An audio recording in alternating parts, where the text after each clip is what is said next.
You're listening to Neurodivergent Mates.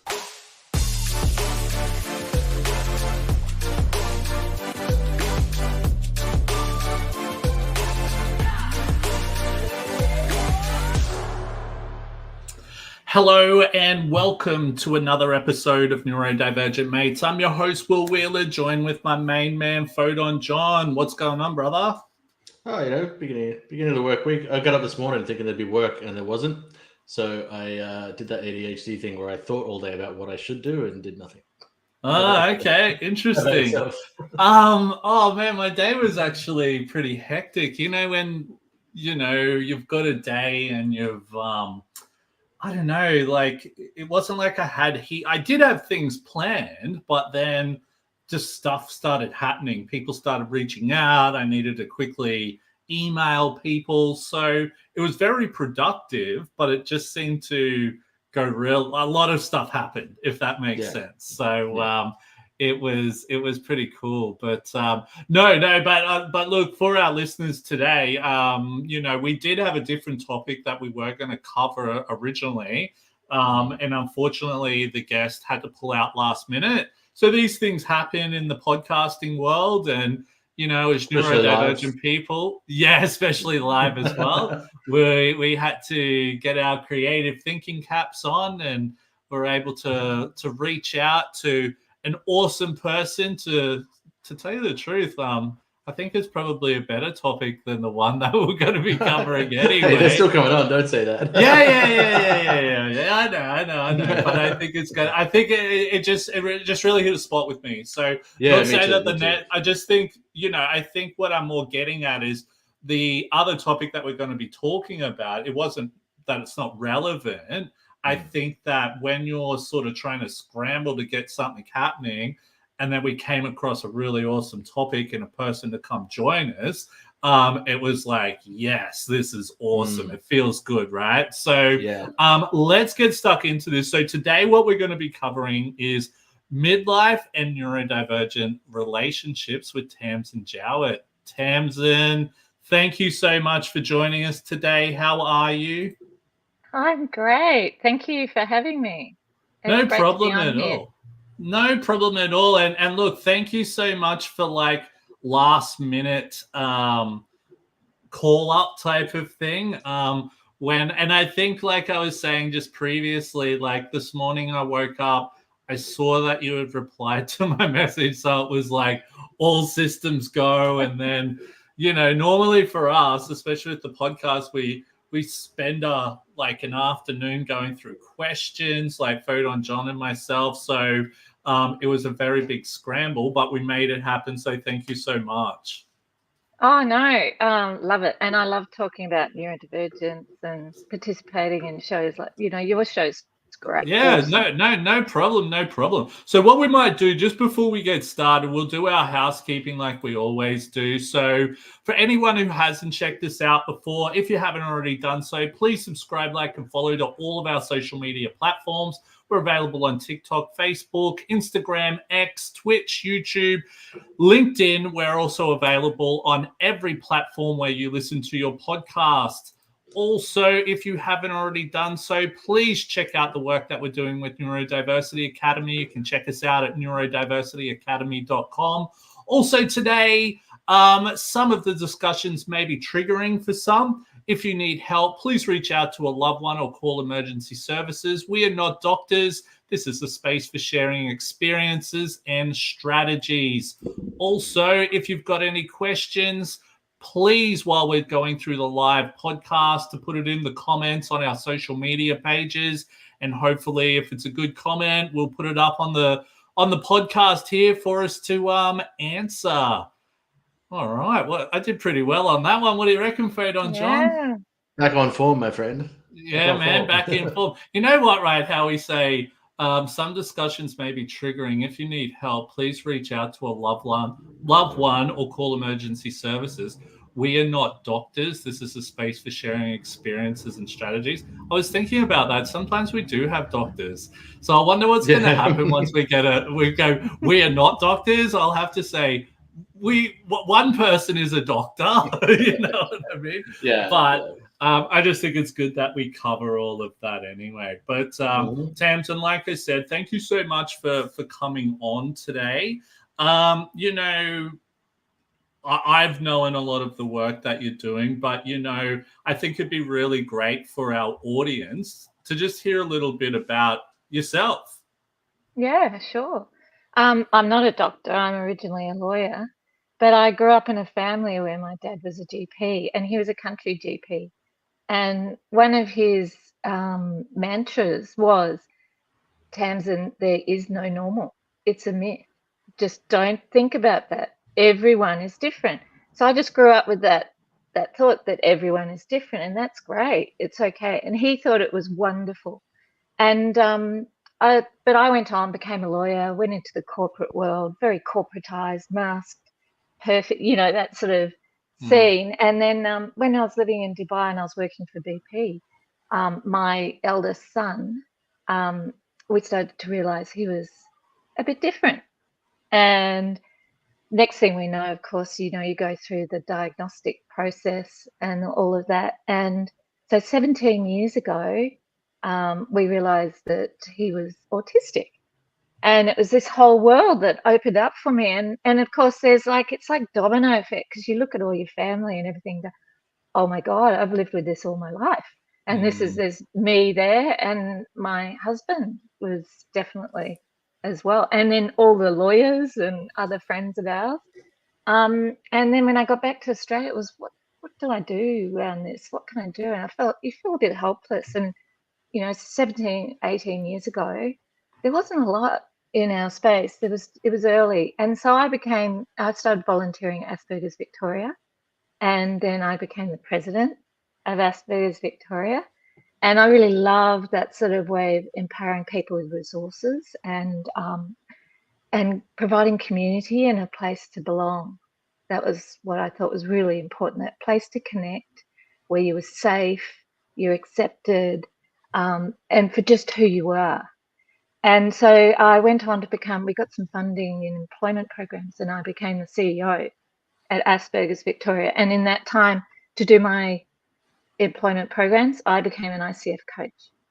And so now I've left AV and I'm focusing more on coaching, which is the ICF standard sort of coaching. Nice. That sounds really interesting. I think, you know, and I'm terrible with math, and I was trying to figure out what 17 years ago was. It was 2024, so it would have been like early 2000s, correct? About 2005 or 2004, early. 2003 type of thing? Early. And of course, you know, he was diagnosed Asperger's because that's what it was then, you know, kind of it was all segregated and the spectrum wasn't understood. And a lot of negativity, you know, people saying, oh, I'm sorry to hear that. And I'm like, I'm not sorry. What are you talking about? You know, so it was quite a negative era around all of this. Yeah. No, that's why the whole vaccines cause autism thing annoys me, because I'm like, you're talking about this like it's the worst possible thing that could happen to your child. Yeah. No. Do you know what, right? Funny you say that, right? I think I read something the other day where they were talking about autism is caused by plastics being consumed by the mother or something. I think I read something like that the other day, and I'm like, what? Or there was something where they were able to reverse it or something. I don't know. I think it's just all this crap. I'm seeing a lot of research online, and some of it's legitimate research, but a lot of people are going, well, people with autism tend to have this kind of diet, or people with autism tend to engage in this kind of activity, or their parents engaged in that kind of activity. And it's like just correlation. Like, you know, it's fairly solid now that it's pretty genetic, and frustrating. I think people need to be careful. Yeah. It's that deficit mindset about difference, which I think goes right back to the mental health system, because originally, if your child was diagnosed autistic, often they would get locked away. You know, it was horrific. So there was a fear around having differences, which is still there to an extent. in our So community, even you know, around that early 2000, you had a big fear, and you know, you spoke about you were a lawyer and all of that. Did you then change your perspective from how you would then see things? Say, I'm not. What type of law were you into, actually, out of curiosity? I was corporate, pretty boring, But really. like, But still, like, was that in relation to workplace law, like how people would be treated or anything like that? well, when I look back, I'd always done that. I'd always been involved in the HR, where even as a lawyer. So it was just who I was about empowering people, I think. And I think initially it was having to adjust because I'd heard about autism and I'd heard about this theory of refrigerator mothers and things like that causing it. And then I looked at my son and went, no way, you know, he's so creative. He sings beautifully. He was amazing at school, but he had trouble making friends and sitting at mat time. Is he a musician? And he is a filmmaker now. He's VCA doing film and loving it, just loving it. Awesome. Yeah. Yeah, no, that's awesome. That's awesome. But like, I suppose, you know, moving on from that, sorry, I'll just, you know, and probably going a bit more into about the work that you do type of thing. So, you know, like you were saying, you were at Asperger's Victoria there.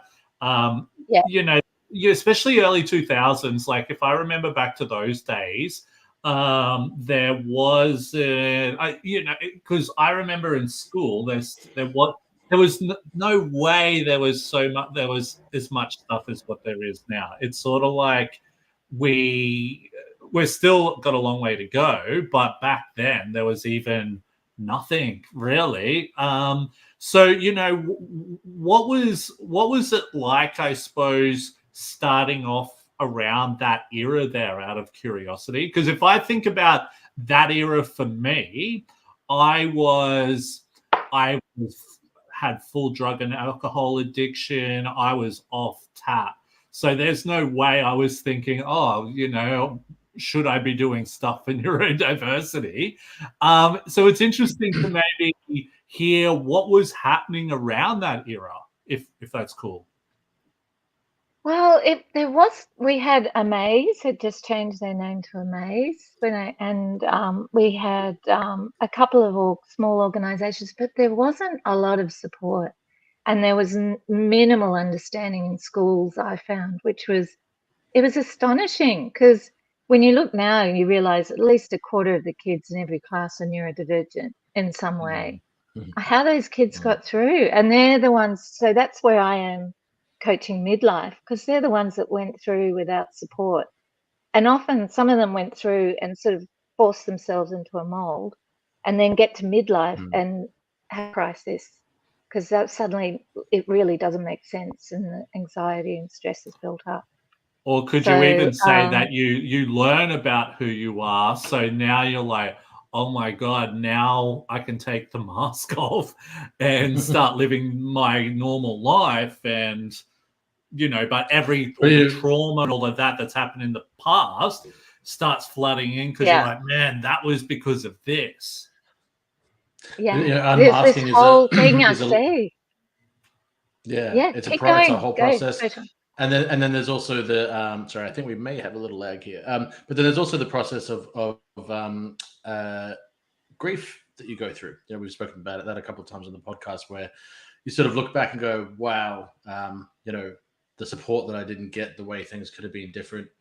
And you do sort of go through that period before you sort of learn to adjust and accept the way things are, and you know, and ultimately feel better because you can move forward with a better understanding and more tools to equip you to succeed. But yeah, definitely a process. Did you have to deal with a bit of that?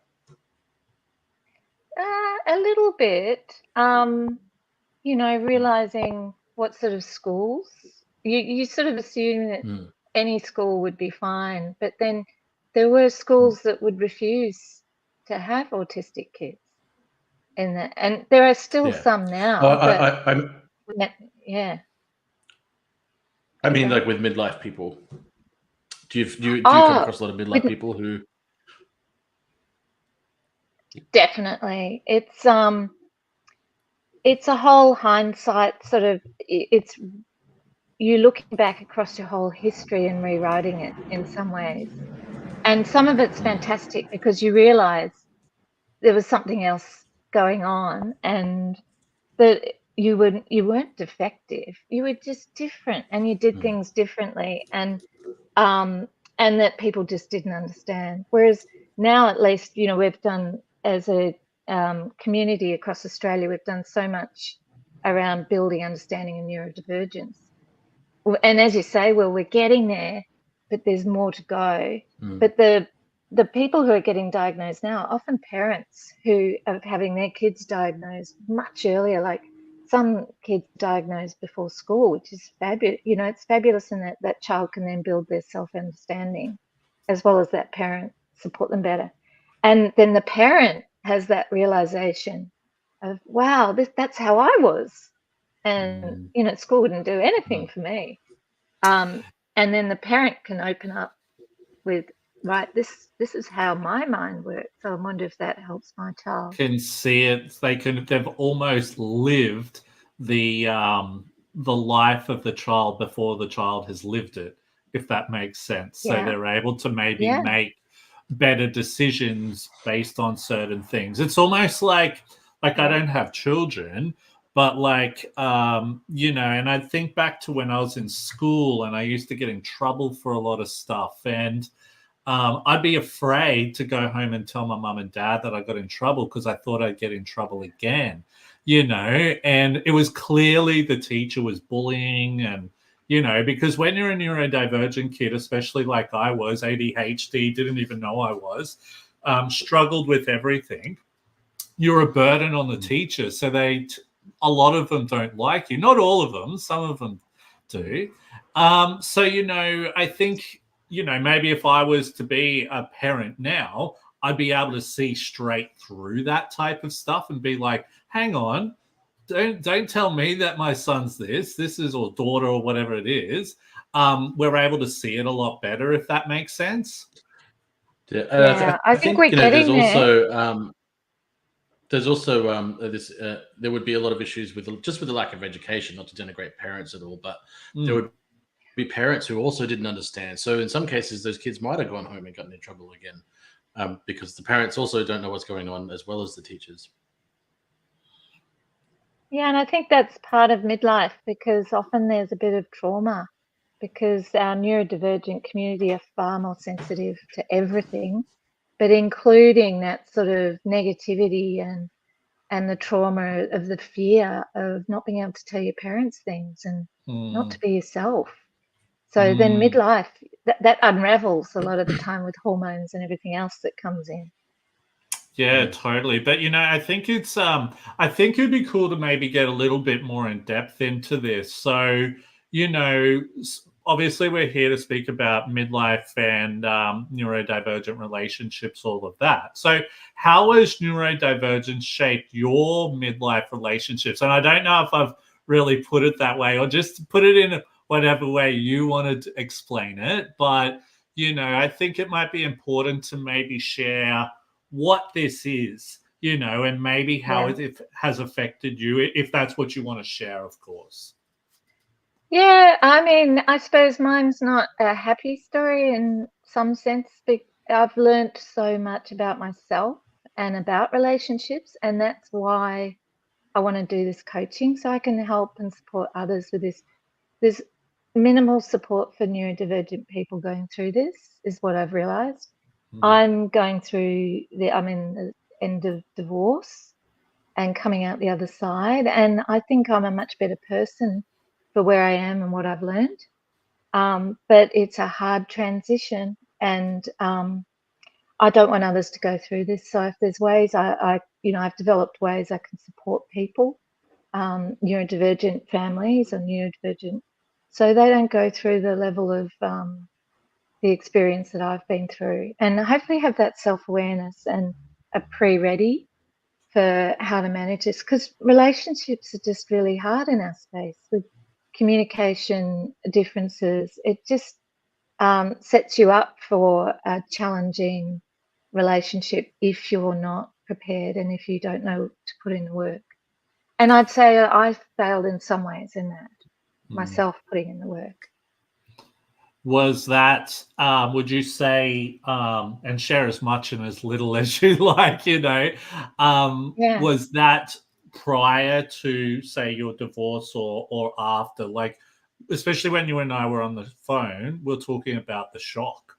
Do you know what I mean? And Phone Yeah. on John, you were talking about like realization of certain things. You know, Yeah. what was that? Was it, do you sort of get to that shock sort of level and then you're like, oh my God, now I see everything that got to this point type of thing? Or why didn't I do this? Or I don't know. There's a great unraveling, I think, where you go through the realization, that shock. You know, we're in our community, we're not great on transitions, and that's like an instant transition a lot of the time. And having to not just manage it for yourself, you're managing it for your neurodivergent family, your kids. So it's a really tricky process to be going through. And even if you weren't going through divorce, relationships at this stage of life are challenged, I think, because the kids are getting older. It's a different life stage. They're not as dependent on you. A lot of them move out of home, like Jack is off at uni. And so And then they probably get girlfriends or yeah, boyfriends or whatever, and then they're living their yeah, own life. And it probably happens. Like, sorry, how old is your youngest son? the youngest is 16, eldest is 23. Oh, okay. But it probably feels like your 16-year-old was only born not long ago, correct? So all of a sudden this changes. Absolutely. It's full on. It's so yeah, I'm doing a CDC, it's a globally certified divorce coaching course, and I've done a trauma course, and you know, I'm catching up.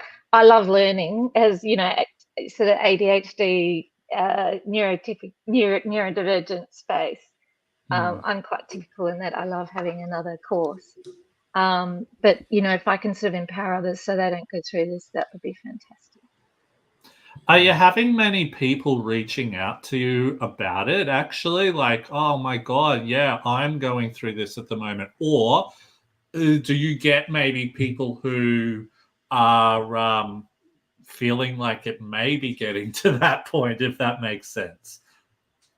Well, I suppose I've been doing the midlife coaching even when I was at AV, and it would even then I was coaching people in this space, but probably not from such a lived experience lens of it all going pear-shaped in the learning I've got now.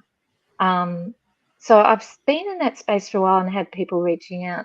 Just it was mainly work issues, and when relationships impacted work, and a bit of, you know, other relationships. So it's been there for a while, but I think now I've got a new lens that's even more expansive and a lot more learning that I can share and support people with. Lived experience is the key, right?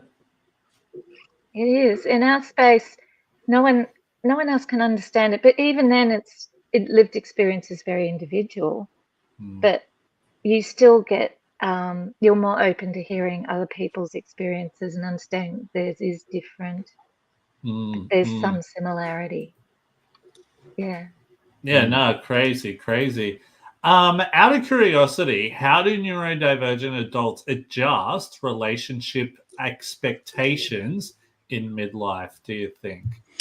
And if I could just add a little addendum to this, as a 43-year-old neurodivergent man who decided to stay single nearly 9 years ago now because relationships were just a lot. Yeah. How do you get out of that? What's it like? What's it like for you know? I've sort of come to this real understanding of myself while single, and I haven't had a relationship since I've come to understand myself better, and I'm very unsure how I would re-enter that market. Especially just think understanding what you need.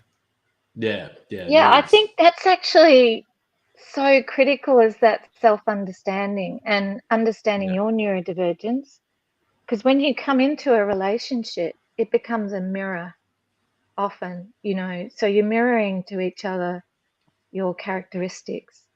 And so it can emphasize parts about yourself, and you can, and it's a negotiate, it's almost a dance.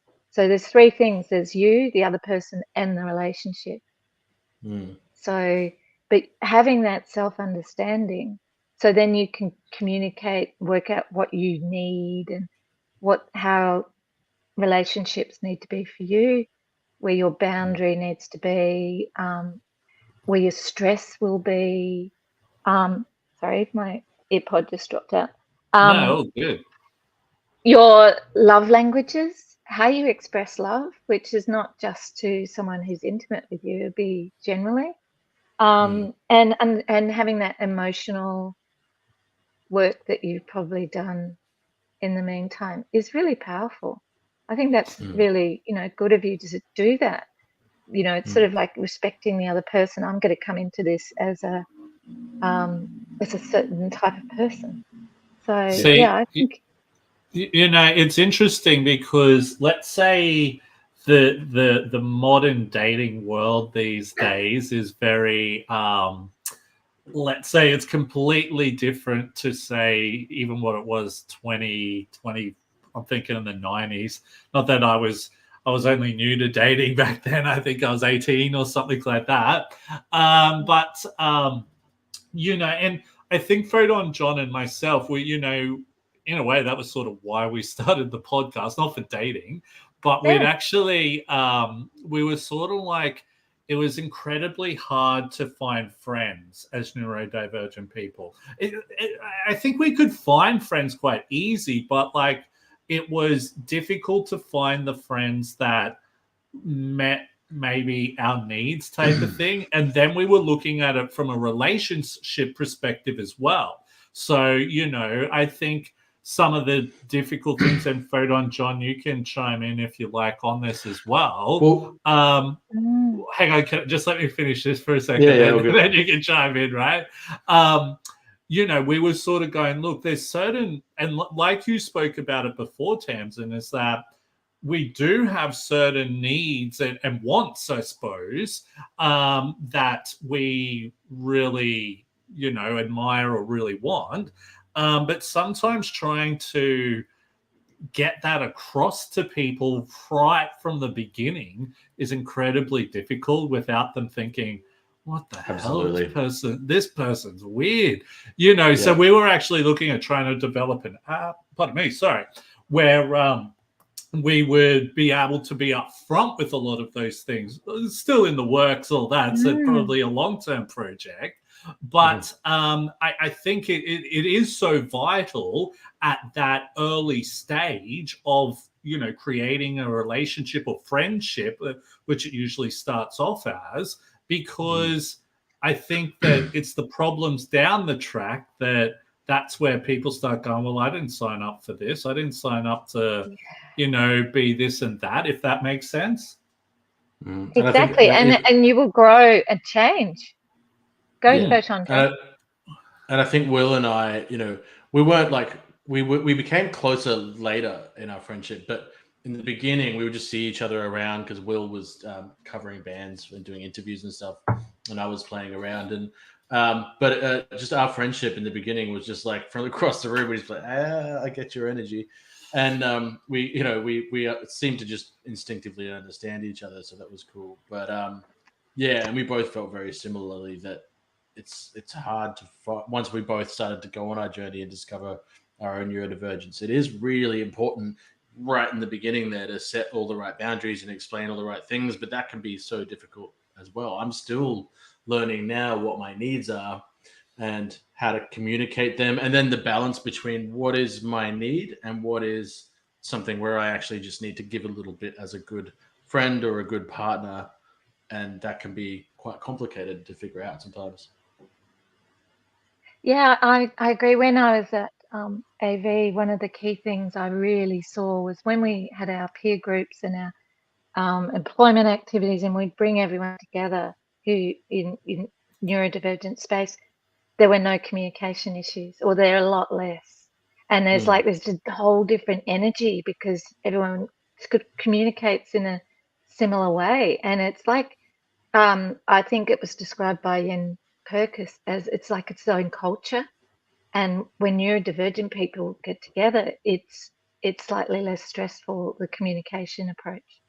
And I think you see it in relationships that, you know, I ended up with someone who is neurodivergent, and I've grown up in a neurodivergent, you know, I've got that, and you do tend to gravitate. And I look at my second child who is not, he's, you know, neurotypical, kind of, in our house. And he gravitates to neurodivergent friends. A lot of his best friends are, so it's kind of like, because you're in that space, and I think that's great. But very important to know yourself, and how to be authentic is probably the hardest part in our space. And you know what I sort of spoke about this with you on the phone this afternoon, Tamsin, is that when I've been around certain people in the neurodiversity community, it's almost the openness is more accepted. And when I mean openness, I've heard some really full-on stuff from some people where people would be like, if that was just to say, if you shared that in somewhere that wasn't in the neurodiversity community, people would be like, whoa, what's up with this person? But in our community, it's almost like it's just normal, if that makes sense. And it's almost a sigh of relief when you can be in that and you're not seen as maybe weird, or it's almost a sigh of relief when other people are just as weird as you are. I don't know if that's the word I'm looking for, but it maybe that's just how I felt from other people outside of the community, if that makes sense. Yeah, it's that sort of acceptance that you might do things differently, you know, and, you know, oh, don't worry, that's how he does that. You know, it's far more accepting and understanding where you're coming from, that you're not doing it to hurt other people or anything. It's just how you are. Or, you know, it's just. Would it be correct to say that, you know, because neurodivergence is such a broad term, it can be a lot of different things, but given that we all understand that some people have different brains, we don't need to understand why or how they got to the behavior or the thing they said or the way that they are. We just are more willing to accept that might not mean what it seems like it means. Whereas I think a lot of neurotypical people will look at a neurodivergent person's behavior and go, oh, well, in my head, you do that because you're like this. And they're not understanding that their way of thinking themselves into that behavior is fundamentally different to how that person might have gotten there. Does that make sense? Yes. I think there's a lot of compassion in our community, where, you know, people are really willing to give others their platform and accept it. I mean, that's not everyone. There are some judgmental people in our community. Absolutely. That. But often they sort of gradually soften when they see how that sort of stuff is accepted. So yeah, we're getting there. We're improving as how we educate others, and so they understand where we're all coming from. Oh, I mean, you know, you just think back five or more years, you know, and just how much things have changed. You know, then you go 10, 20, and it's like barely existed. So yeah, I'm happy with the progress, but unhappy with the progress, if that makes sense. Yeah, we can always do more. Yeah. I do believe we've lost Will. I think this is a first. Did we just lose Will? We did lose Will. Okay. So we will just wait. I think we lost our lag though, so we might know where the culprit was coming from. Okay. Yeah. But I mean, I guess with that side of things, when you're first coming to a person, you know, midlife and starting to coach them, what are the common questions that you might hear? Oh, I just want to hear their story. And it's Yeah. really giving someone a chance to really tell their story without judgment. You Yeah. just, as a, and I recommend this for everyone. If you just sit and listen to people, it's so powerful. And Yeah. then you have a chance to sort of reflect back what you've heard. And in Yeah. coaching, that's the key thing. It's often just reflecting back. And then when people hear you say it, they go, oh, yeah, you're right. I'm like, no, you said it, not me. Yeah. Yeah. I'm just reflecting back what you said.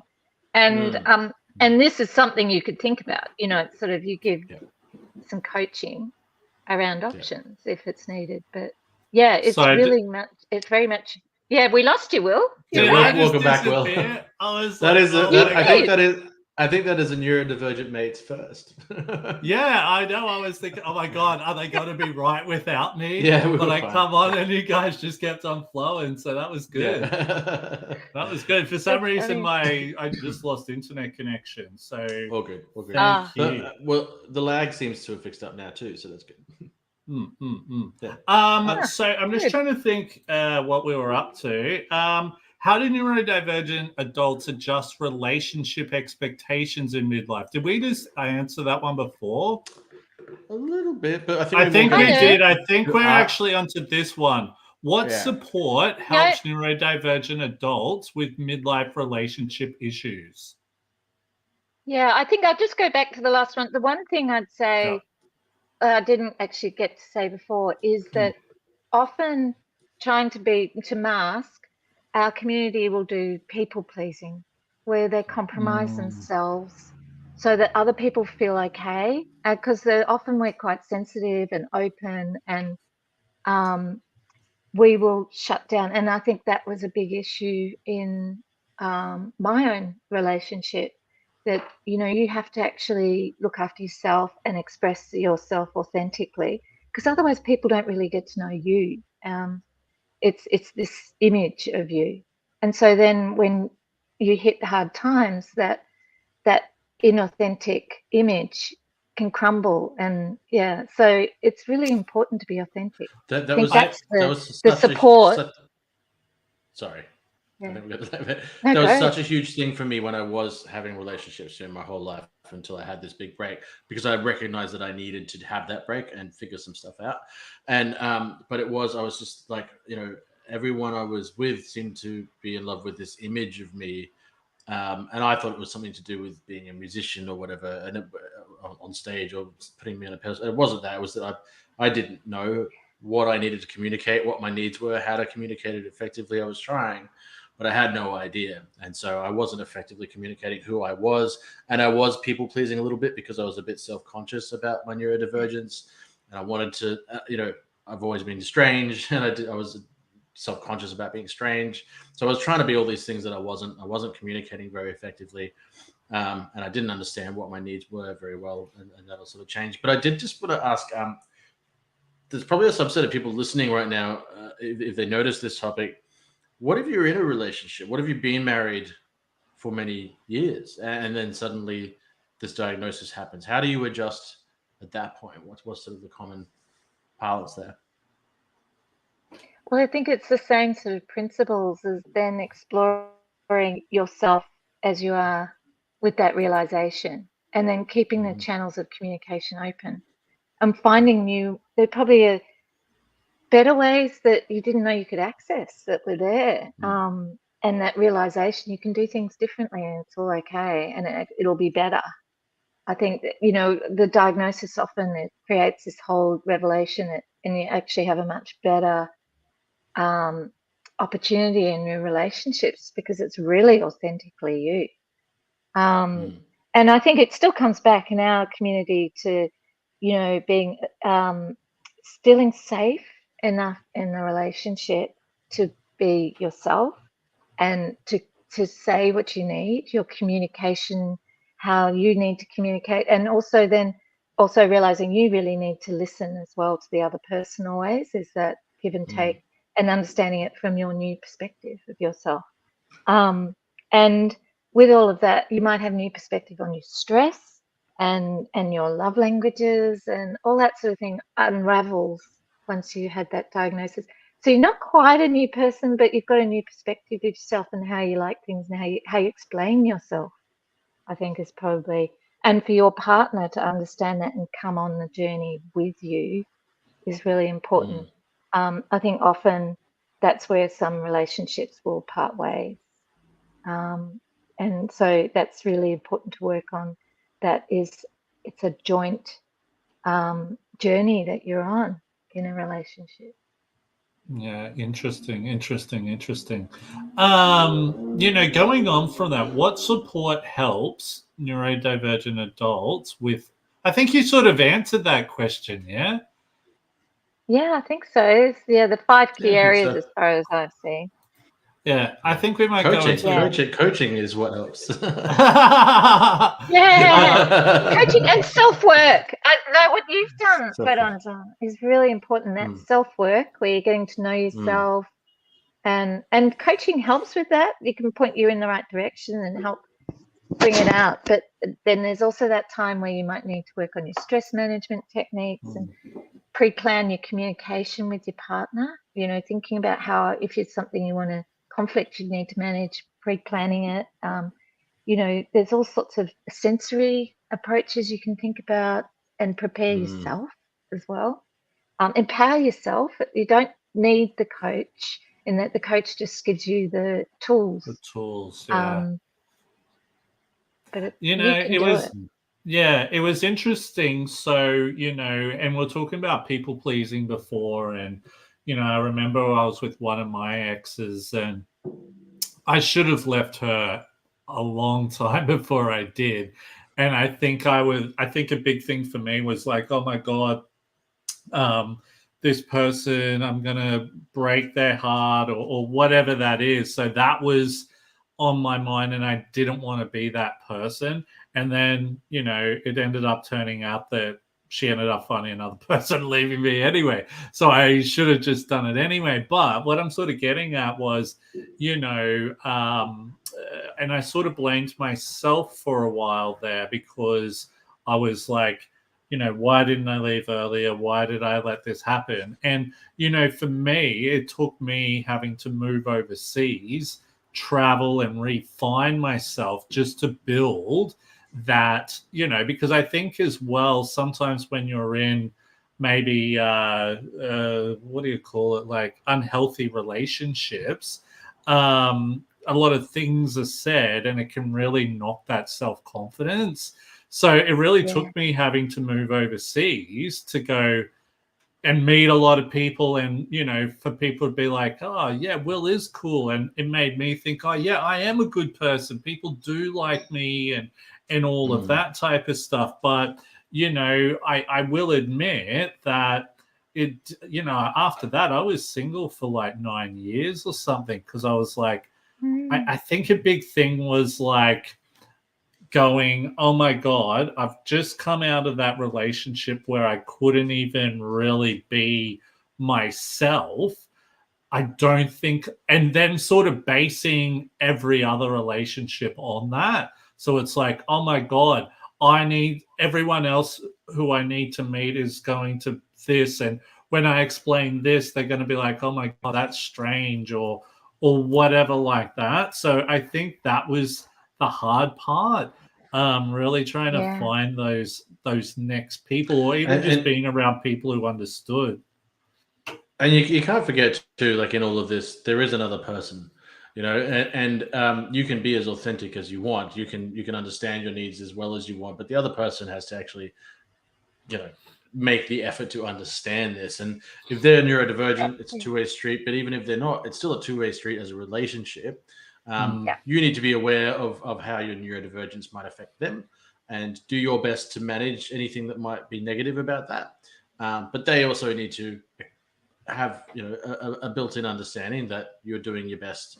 There might be a failure rate built in with what you're doing, and make some accommodations as well. And neurotypical people have accommodations that they require, sometimes just attached to their personality. They're like, well, I'm this kind of person, so I would prefer it if, so But that other Yeah. person does need to make the effort to understand what you're communicating to them about your brain and how it works. Yeah.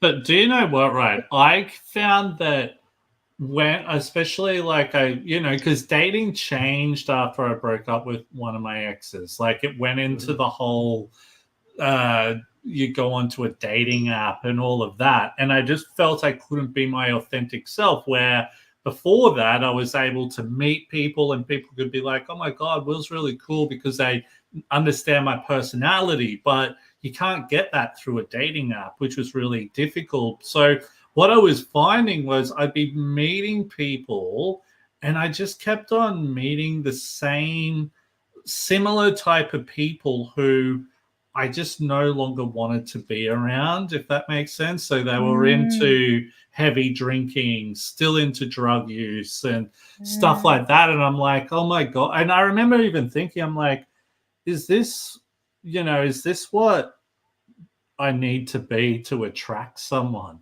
Do you know what I mean? I'm like, there's got to be different ways. And that almost caused depression and anxiety within myself, because it's like, I'm trying to do good now. I'm trying to do way better than what I did back in the day.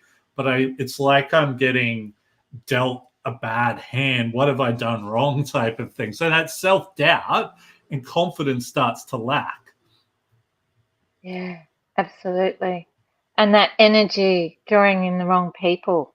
But with all of this, it's all about safety, isn't it? Safety to be yourself and finding those spaces where you can find people who you can be safe with. I mean, I know there is that sort of thought that with the dating app, at least you know they're interested in dating. You're not just going somewhere and there's people who are not interested and you're trying to talk to them with a different intention. So at least you're all there with the same intention. The only thing I've found with dating apps, for example, right, and maybe I'm wrong, is that because it's like a competition. Do you know what it's like? Playing bingo or something like that? Sorry, my cat's jumping up on me. So like, you will connect with someone, and as an ADHDer, you're like, oh my God, here's someone new. Let's start talking. And that person may not even start talking to you for days. And it's really incredibly hard. And then you might be like, hi, how's it going? And they're like, yeah, good. And then you're going on a date and it's draining.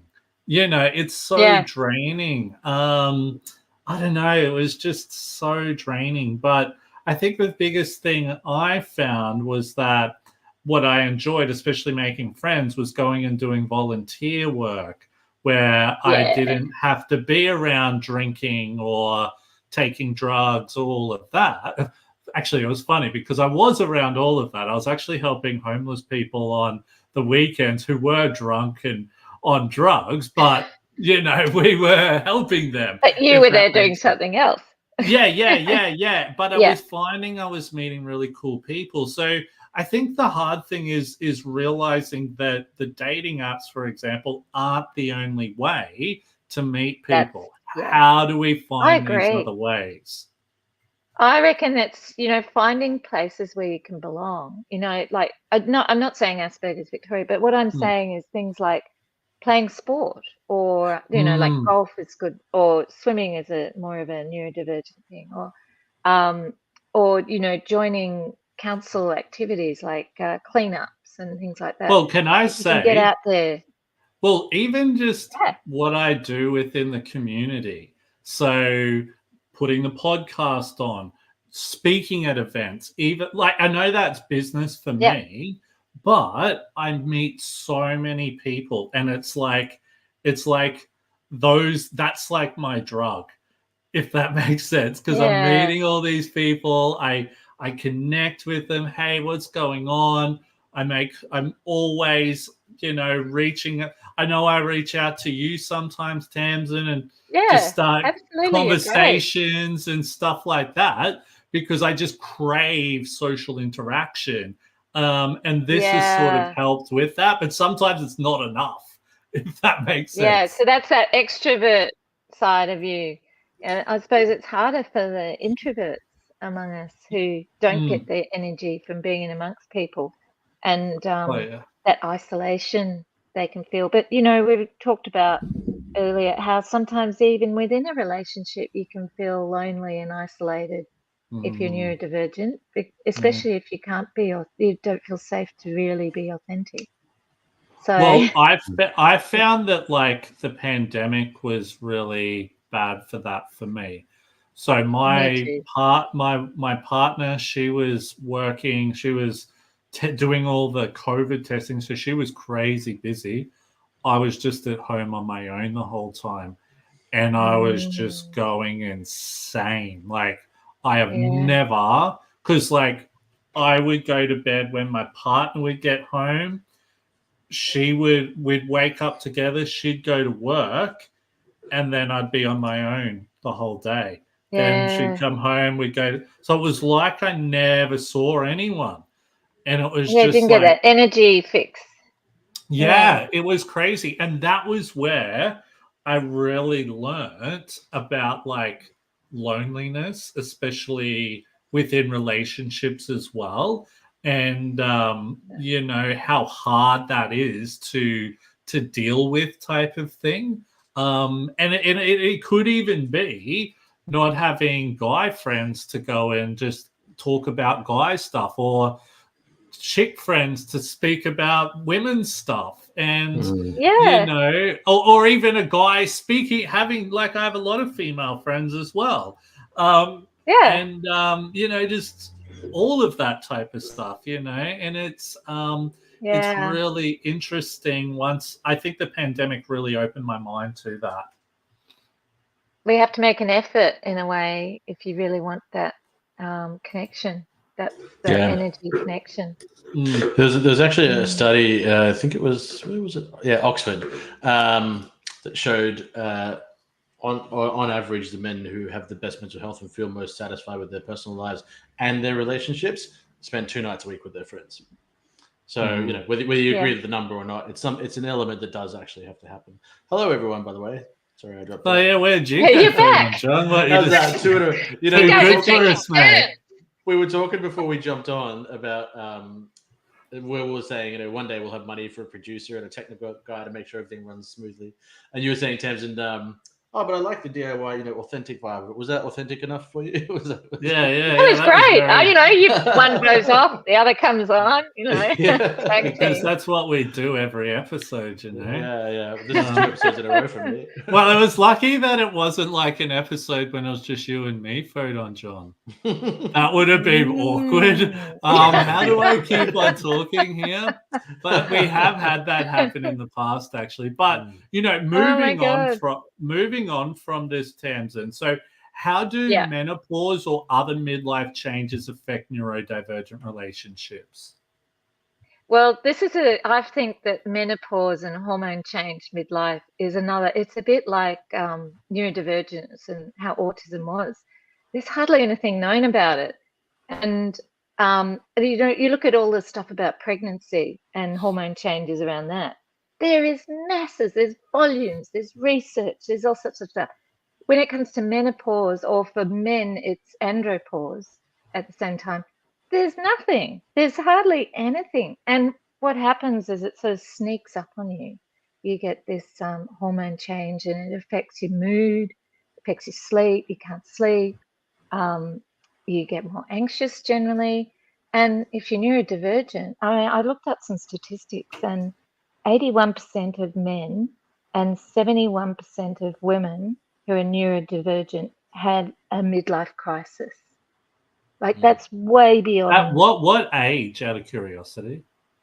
So midlife, I think, is from early mid 40s until, you know, 60, So we're 50, getting 60. towards that age, eh, Food on John? Yeah. Something to look forward to, brother. Yeah. But I think it's And important to know about and prepare. Can you yeah, so prepare for it? understanding that some people think that they're getting depressed and they've got, or, you know, there's all sorts of, or it might be their autism or their ADHD, but it's actually bigger than that. It's their natural hormones are dropping off, which help monitor their mood and their life. And to understand that started and it's happening, at least you can start to put things into place to manage it. And also because your relationships, there's a lot of conflict around the fact that, your expectations in relationships change as well. And if you don't understand it and the general community don't understand it, then it's a big issue. But I have heard, I'm coaching a lawyer going for partnership, and her law firm actually has a menopause policy that just came in to help them, and andropause.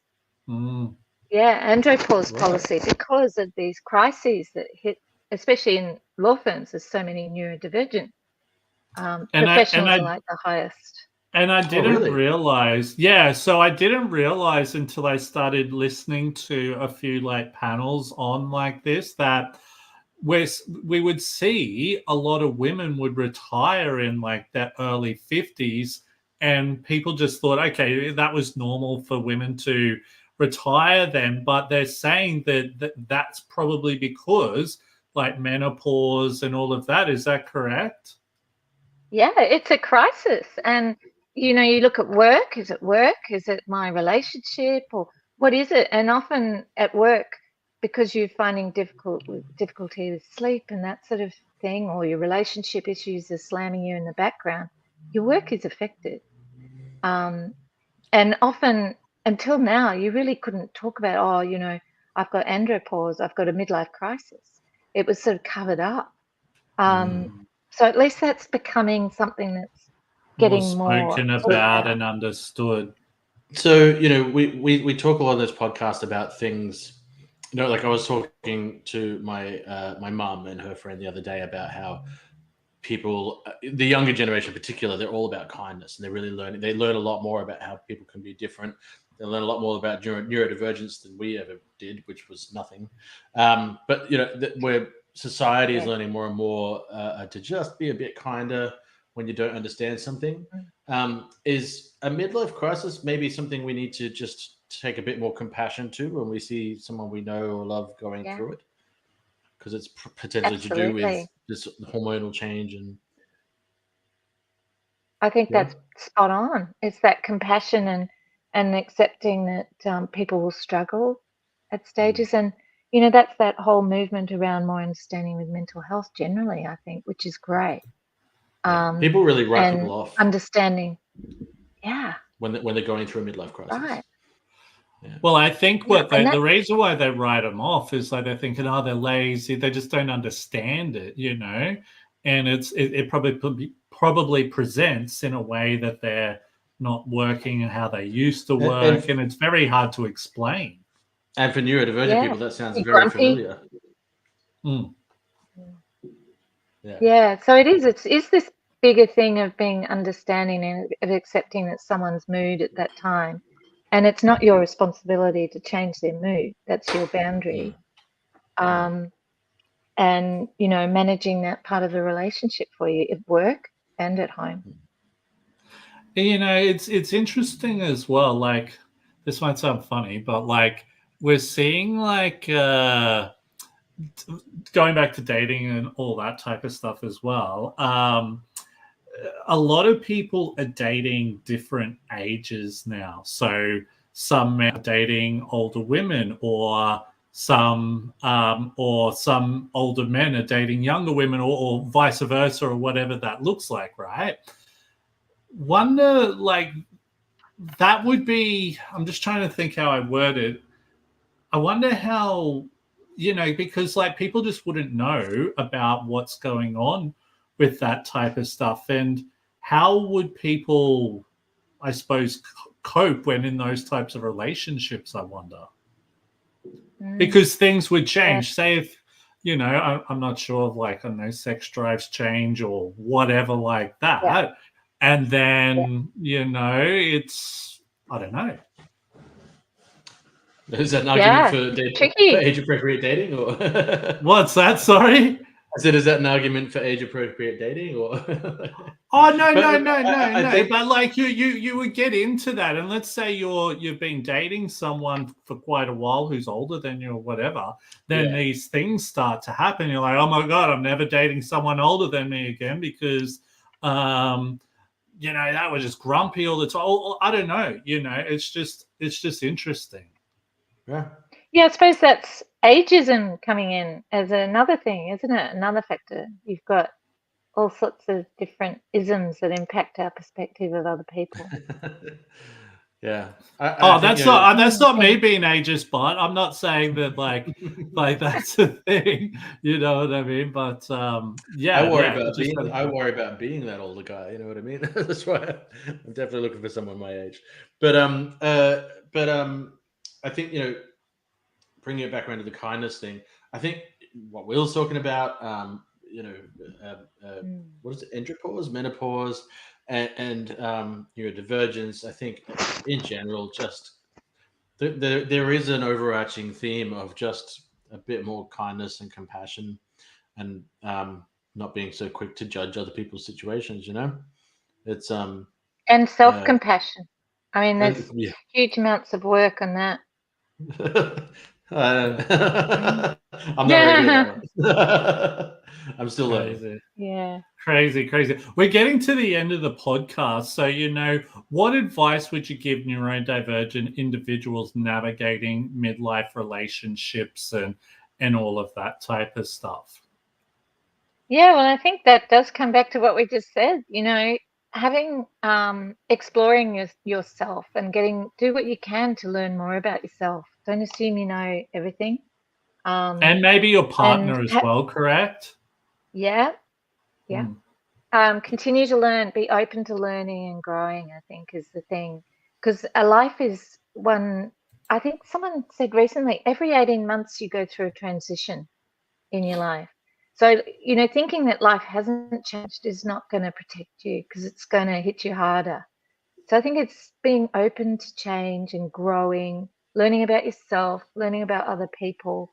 And if that's through coaching that helps you, gives you more tools and more perspective of yourself, yes. Or other mentoring is another, getting a mentor. But being open to knowing more about yourself and the world around you. And I think our community, Neurodivergent, are fantastic at getting this great general knowledge about everything that's out there, that inquisitive approach, and then needs to come back to yourself and relationships as well, where we can struggle. Crazy. Probably awesome stuff. Yeah, no. Thank you so much. Look, awesome topic to talk about. Very interesting. I think it's something we've definitely been interested in talking about before. I wasn't 100% sure how the topic, what type of area it was going to go into. So, Tamsin, thank you so much for coming on today. But thank you for the therapy session. Yeah. Hopefully, Photon John can go away and get some tips on to help him with some stuff, and I can definitely take a lot of stuff away to help with my relationship, all of that type of stuff. But if people can want to connect with you or find out a bit more about your work, where's the best place to go? It's probably at the moment my Facebook page, the Neurodiversity Coach, and on LinkedIn, I'm just up there as Tamsin Jowett. That's the best. Connect through. I've got Calendly links in there, so you can set up to have a free chat with me, just to see what I can do, with what issues you're facing, and how we could go forward. So I think that's probably the easiest, isn't it? I don't have a website yet. I'm still just under development. As many of us. Yeah. We'll get there. Got to start somewhere, right? Got to start somewhere. Exactly. Yeah. If you want any SEO, just if you want SEO, see Photon John. He'll be able to help you out. Really? Yeah. He's the king with SEO. Perfect. That's great. We can do something there. But thank you so much for having me. And I know we didn't get much time to prepare and whatever, but I enjoyed it. I think we actually did pretty well. I think like we said, we had no idea what it would sort of go off as. We had no plan, but we made it happen. So we appreciate you coming and coming on the podcast on short notice. So thank you so much. You nailed it. What do you reckon, Photon John? Oh, great. I reckon you're absolutely right. Yeah, and I reckon Excellent. we both Sounds got a good. bit of therapy out of this.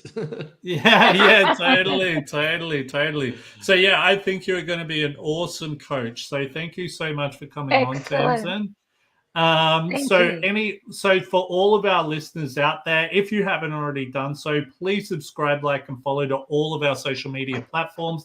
My name's Will Wheeler. Join with my main friend, Photon John, and this is Neurodivergent Mates. Till next time.